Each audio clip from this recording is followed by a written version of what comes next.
నమస్కారం, వార్తలకు స్వాగతం. ముందుగా ముఖ్యాంశాలు. సమర్థవంతంగా తమ ఓటు హక్కును వినియోగించుకున్న ప్రజలు. ఓటు హక్కును వినియోగించుకున్న ప్రజా ప్రతినిధులు.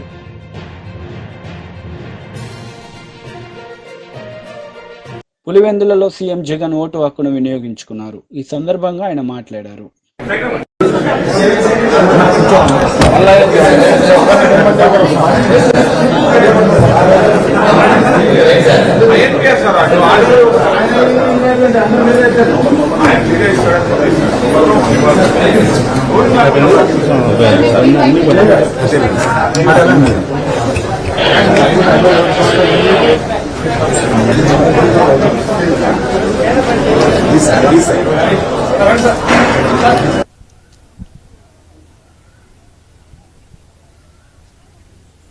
జనసేన టీడీపీ అధ్యక్షులు పవన్ కళ్యాణ్, చంద్రబాబు నాయుడు తమ ఓటు హక్కును వినియోగించుకున్నారు. ఈ సందర్భంగా వారు మాట్లాడారు.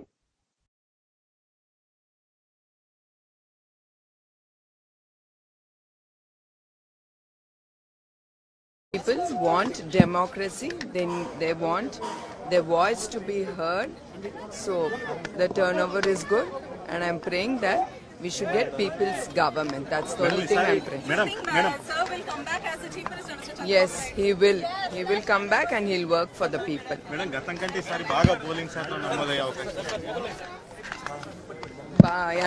లోపల చూసామండి, టర్న్ ఓవర్ అది చాలా బాగుంది. అది నువ్వు మహిళా శక్తులకి నేను ఒకటే కోరుతున్నాను, ప్రతి ఒక్క స్త్రీ తన కుటుంబం గురించి ఆలోచించి కుటుంబాన్ని ముందుకు తీసుకురావాలి. ఎందుకంటే స్త్రీ అనేసరికి మనం కుటుంబం గురించి ఆలోచిస్తాం, మన బిడ్డల గురించి, వాళ్ళ ఉద్యోగాల గురించి, మన ఇంట్లో ఉండే మన భర్త గురించి ఆలోచిస్తాం. కనుక స్త్రీల్ని ముందుకి వచ్చి వాళ్ళ ఇంట్లో కుటుంబం సుఖ సంతోషాలతో ఉండాలని మనం కోరుకుంటాం. గనక మహిళా శక్తి కదిలి రావాలని నేను కోరుతున్నానండి. పార్లమెంట్ ఎన్నికల సందర్భంగా సిద్దిపేట జిల్లాలోని తమ సొంత గ్రామం చిత్తమడకలో తమ ఓటు హక్కును వినియోగించుకున్నారు బీఆర్ఎస్ అధినేత మాజీ ముఖ్యమంత్రి కేసీఆర్ దంపతులు.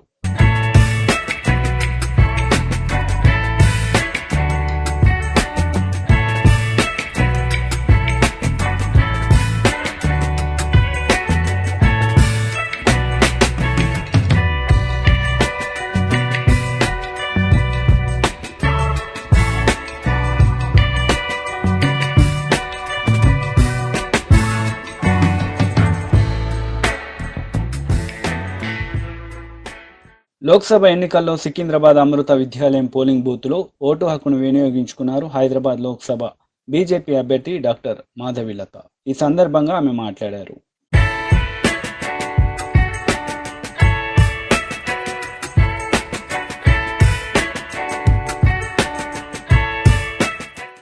లోక్సభ ఎన్నికల్లో బీజేపీ ముఖ్య నేతలు తమ ఓటు హక్కును వినియోగించుకున్నారు.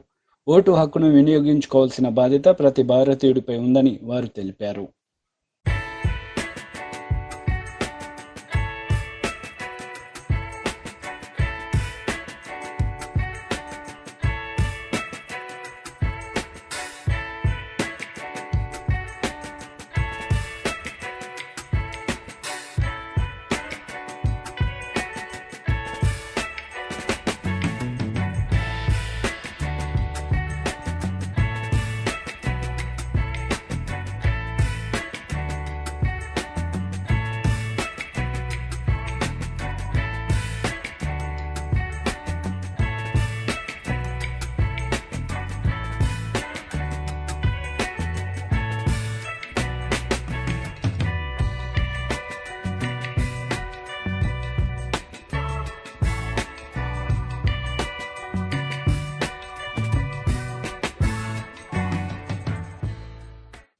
దేశంలో రాజ్యాంగం కల్పించిన ఓటు హక్కును ప్రజలు, సెలబ్రిటీలు, నాయకులు వినియోగించుకున్నారు.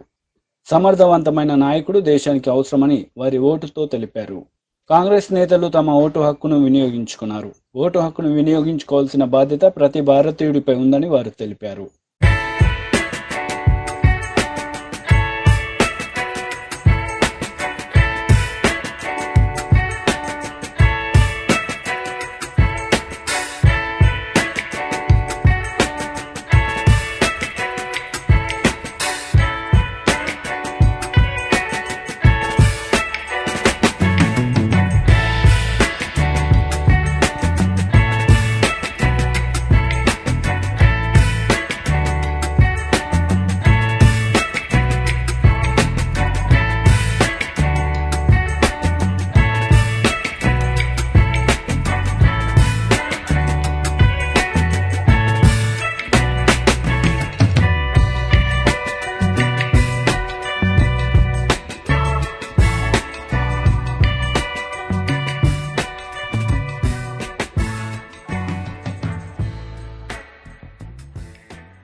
రాజ్యాంగం కల్పించిన ఓటు హక్కును వినియోగించుకోవాల్సిన బాధ్యత ప్రతి భారతీయుడిపై ఉందని మాజీ మంత్రి కేటీఆర్ అన్నారు.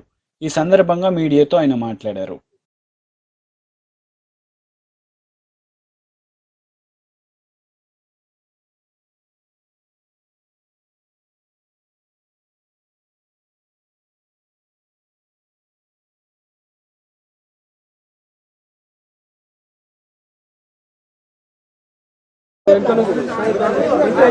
ప్రపంచంలోనే అతిపెద్ద ప్రజాస్వామ్య దేశం భారతదేశం. 5 ఏళ్లకు ఒకసారి మన ప్రభుత్వాన్ని ఎన్నుకునే ఒక అరుదైన అవకాశం మనకు కల్పించింది మన రాజ్యాంగం. రాజ్యాంగం కల్పించిన ఆ హక్కుని పూర్తి స్థాయిలో వాడుకోవాల్సిన బాధ్యత, వినియోగించుకోవాల్సిన బాధ్యత ప్రతి భారతీయుడి పైన ఉంది. మనకెలాంటి ప్రభుత్వం కావాలో, మనకెలాంటి విధానాలు కావాలో, మనకెలాంటి వ్యవస్థ కావాలో నిర్ణయించే అధికారం ప్రజాస్వామ్యంలో ప్రజల చేతుల్లోనే ఉన్నప్పుడు మరి ఈ రోజు ఓటును విస్మరించి ఆ తర్వాత నిందించినా ఆ తర్వాత బాధపడ్డ లాభం ఉండదు. కాబట్టి తప్పకుండా అందరూ కూడా దయచేసి బయటికి రండి, ఓటు వేయండి. మంచి ప్రభుత్వాలని, మంచి నాయకులని, మీకు మంచి చేసే నాయకులను, మంచి విధానాలకు మరి ప్రాతినిధ్యం వహించే నాయకులకు మీరు తప్పకుండా ఆశీర్వదించాలని కోరుతూ మరి ఇవాళ ఇక్కడ తెలంగాణ ప్రభుత్వం కూడా పాపం కరెంటు పోకుండా ఒక్కొక్క పోలింగ్ స్టేషన్ దగ్గర ముగ్గురు అధికారులను పెట్టి, జనరేటర్లను పెట్టి చాలా కష్టపడుతూ ఉన్నారు. వారికి కూడా ధన్యవాదాలు. అదేవిధంగా దేశవ్యాప్తంగా పోలింగ్ ఏర్పాట్లు మరి సజావుగా జరిగే విధంగా నిర్వహిస్తున్న ప్రతి ఉద్యోగికి కూడా హృదయపూర్వకంగా ధన్యవాదాలు తెలియజేస్తూ ఇవాళ దయచేసి బయటికి రండి, ఓటు వేయండి. అందరూ కూడా మరి బయటికి వచ్చి ఎలాంటి ప్రభుత్వం కావాలి, ఎలాంటి ఆలోచనలతో కూడిన రాజకీయం కావాలి అనే దిశగా మీరందరూ కూడా దయచేసి తప్పకుండా బయటకు వచ్చి ఓటేయాలని కోరుతూ, నేను తెలంగాణ తెచ్చిన పార్టీకి, తెలంగాణ తెచ్చిన నాయకుడికి నేను ఓటేశాను. మీరు కూడా ఓటేయాలని విజ్ఞప్తి. జైల్లో ఉన్నారని చూడాలి, ఏం చూస్తాం. మోడీ గారు జైల్లో పెట్టారని చూడాలి, ఇంకేం చూస్తాం.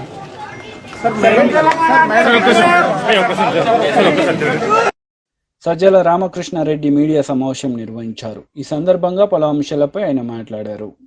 ఎస్టీ, బీసీ, మైనారిటీ వర్గాల కోసం, మహిళల కోసం, ఏ పేద వర్గాల కోసం అహర్నిశలు పాటుపడిన వాళ్ళ సంక్షేమం కోసం, వాళ్ళ అభివృద్ధి కోసం, ఆ వర్గాలన్నీ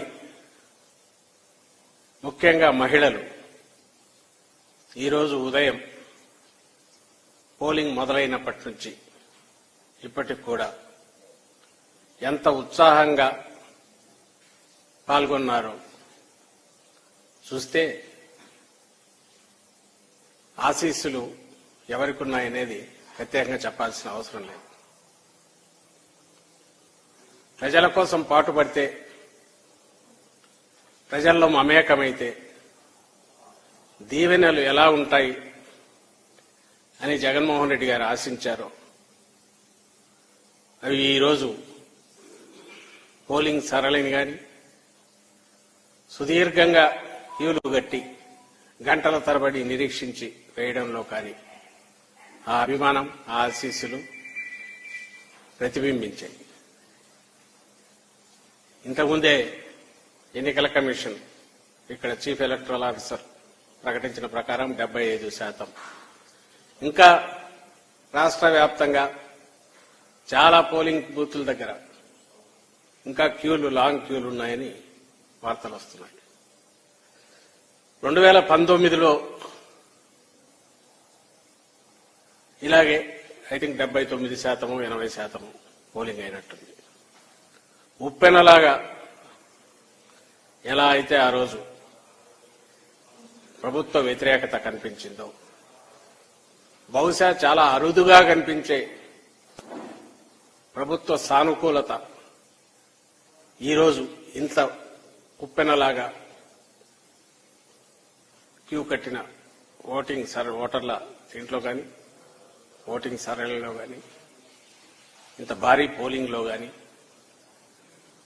కనిపిస్తోందని స్పష్టంగా అర్థమవుతోంది. ఇది చాలా అరుదుగా ఉండే అంశం. మొత్తం మీద ఏదైనా సరే బ్యాలెట్ బాక్సుల్లో ఈవీఎంలో నిక్షిప్తమై ఉంది. దాని గురించి ఎక్కువ లోతుకు పోవాల్సిన అవసరం లేదు. ఎవరి అంచనాలు వాళ్ళు వేసుకోవచ్చు. కానీ ఒకటైతే అంతిమంగా ప్రజలది విజయం అవుతుంది.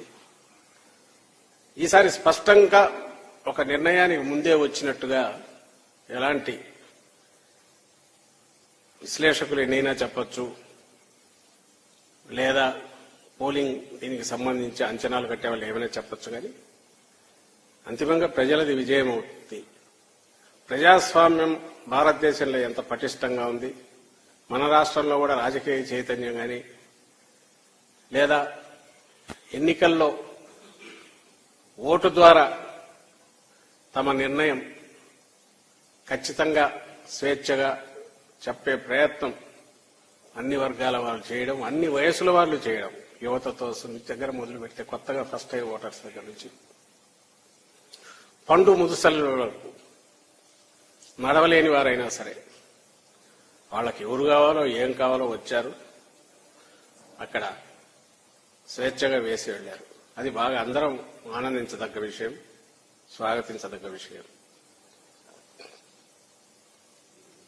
పోతే ప్రజల కోసం నిలబడిన వాళ్ళ కోసం ఎలా ప్రజలు కూడా నిలబడతారనేది ఒక పక్క కనపడుతుంటే, మరో పక్క దారుణమైన విషయం ఏమంటే ఇప్పటికే ప్రచారం దగ్గర నుంచే నిస్పృహగా కొట్టుకుపోతున్న తెలుగుదేశం పార్టీ పోలింగ్ రోజు వచ్చేసరికి దాని డెస్పరేషన్, ఆ నిస్పృహ, ఆ నైరాశ్యం ఎంత పరాకాష్ఠకు పోయినాయో, ఏ రకంగా తట్టుకోలేక రెచ్చిపోయాయో టీడీపీ కార్యకర్తలను పడే గూండాలు కానీ లేదా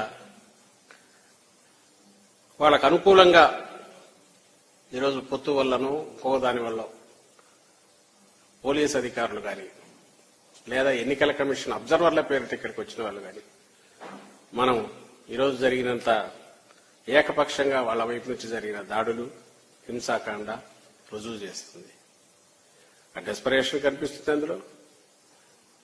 దాంతో నుంచి వచ్చి ఎట్లాగైనా సరే ఏదో ఒక రకంగా పోలింగ్ని అడ్డుకోవాలనే దుస్సాహసం కూడా వాళ్ళ వైపు నుంచి కనపడుతోంది.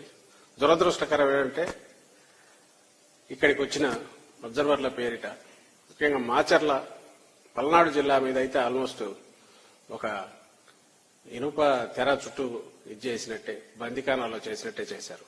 నిన్న మొన్నటి నుంచి మొదలైంది, ఈరోజు పరాకాష్ఠకు చేరింది. ఎన్ని చోట్ల దాడులకు తెగబడ్డారో పద్దెనిమిది చూస్తూనే ఉన్నారు. రాష్ట్రమంతా టీడీపీ గుండాలు స్వేచ్ఛగా విచ్చలవిడిగా విశృంఖలంగా రోడ్ల మీద కర్రలు పట్టుకునో కత్తులు పట్టుకునో మారణాయుధాలతో తిరగడం, అటాక్ చేయడం. పొద్దునే చిత్తూరులోనే కత్తిపోటుతో మొదలైంది వాళ్ళ పోలింగ్ ఏజెంట్, వైఎస్ఆర్సీపీ ఏజెంట్ మీద అటాక్ చేయడం. ఇంకా నర్సరావుపేటలో చూశారు. వార్తలు ముగించే ముందు ముఖ్యాంశాలు మరోసారి. సమర్థవంతంగా తమ ఓటు హక్కును వినియోగించుకున్న ప్రజలు. ఓటు హక్కును వినియోగించుకున్న ప్రజాప్రతినిధులు.